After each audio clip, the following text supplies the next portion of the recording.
Ashton Hall yongeye gutungurana yahuye n'uwahoze ari Minisitiri w'Intebe w'u Rwanda Dr Ngirente Edouard ndetse bakorana ikiganiro cyihariye. Mu minsi ishize izina rya Ashton Hall rikomeje kuvugwa cyane mu Rwanda.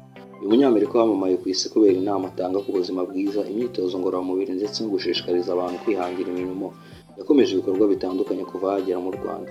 Yasuye urwibutso rwa Jenoside rwa Kigali ruherereye aho bita ku Gisozi. Ibi bikaba byabaye kuri uyu munsi wa gatandatu. Ahura n'urubyiruko, akora imyitozo n'abakinnyi batandukanye ndetse agaragaza ko yishimiye uburyo yakiriwe n'Abanyarwanda. Ariko kuri uyu wa gatandatu habaye ikindi gikorwa kindi cyakuriye amatsiko y'abantu benshi. Ashton Hall ari kumwe n'akagara uzwi ku izina rya Ashton Small bahuye n'uwahoze ari Minisitiri w'Intebe w'u Rwanda uzwi ku izina rya Dr Ngirente Edouard. Bagirana ibiganiro byihariye. Ni ibiganiro byahise bituma abantu benshi bibaza impamvu byabaye ndetse n'igishobora kuba cyavamo uko byagenze muri makeya. Mu mafoto yasakaye ku mbuga nkoranyambaga, Ashton Hall ndetse n'akagara bagaragaye bari kumwe na Dr Edouard Ngirente mu biro. Bajyana ibiganiro mu mwuka mwiza. Nubwo ibikubiye muri ibyo biganiro bitaratangazwa ku mugaragaro, kuba umushyitsi nk'uyu yakiriwe n'umuyobozi wahoze ari ku rwego rw'igihugu cyangwa se wahoze ari Minisitiri w'Intebe, yerekanye ko uruzinduko rufite uburemere. Abantu benshi batangiye kugenda bibaza niba ari intangiriro y'ubufatanye bushya hagati ya Ashton Hall ndetse n'igihugu cy'u Rwanda. Ese ninde Ashton Hall? Ashton Hall ni umwe mu banyamerika bafite abakurikiye abarirwa muri za miliyoni ku mbuga nkoranyambaga. Yamamaye cyane kubera amashusho agaragaza imyitozo ngororamubiri, ubuzima buzira umuze, imikorere itanga umusaruro ndetse no gukangurira urubyiruko gukoresha neza amahirwe rufite. Mu myaka ishize yagiye afasha urubyiruko rutandukanye, asangiza ubunararibonye bwe ndetse n'abashoramari ndetse anashora imari mu bikorwa bigiye bitandukanye. Uruhare rwa Kagara uzwi ku izina rya Ashton Small niwe wagize uruhare rukomeye mu gutuma Ashton Hall amenya u Rwanda. Bombi bagiye bagaragara hamwe mu bikorwa bitandukanye kuva Ashton Hall kuva igihe yagereye mu gihugu cy'u Rwanda.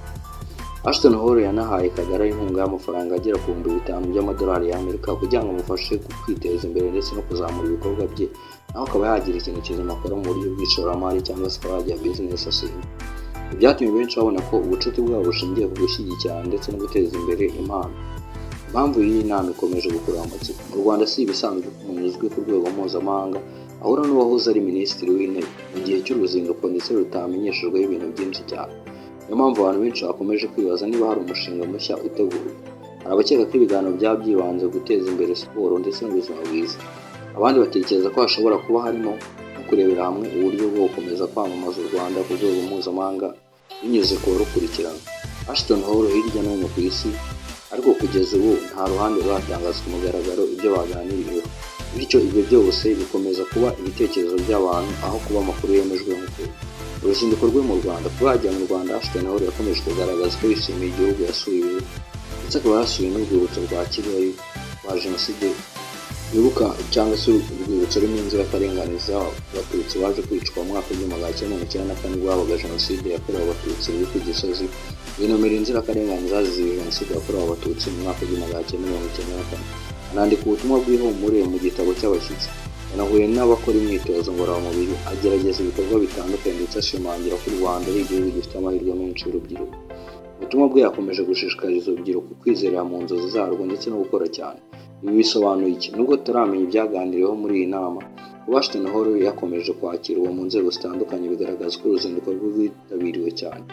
Iyo ibyamamare mpuzamahanga bisuye igihugu bikakigaragaza neza ku mbuga nkoranyambaga, bishobora kugira uruhare mu kongera ubukerarugendo, gukurura ishoramari ndetse no kumenyekanisha igihugu.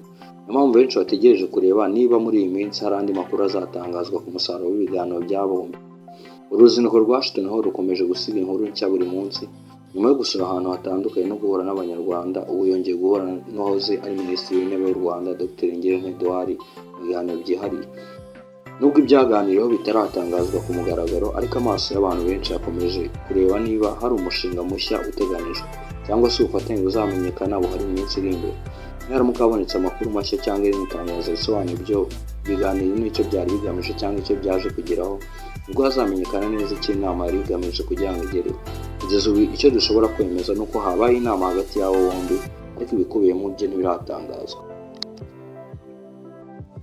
Ashton Hall yongeye gutungurana yahuye n'uwahoze ari Minisitiri w'Intebe w'u Rwanda Dr Ngirente Edouard ndetse bakorana ikiganiro cyihariye. Mu minsi ishize izina rya Ashton Hall rikomeje kuvugwa cyane mu Rwanda. Uyu munyamerika wamamaye ku isi kubera inama atanga ku buzima bwiza,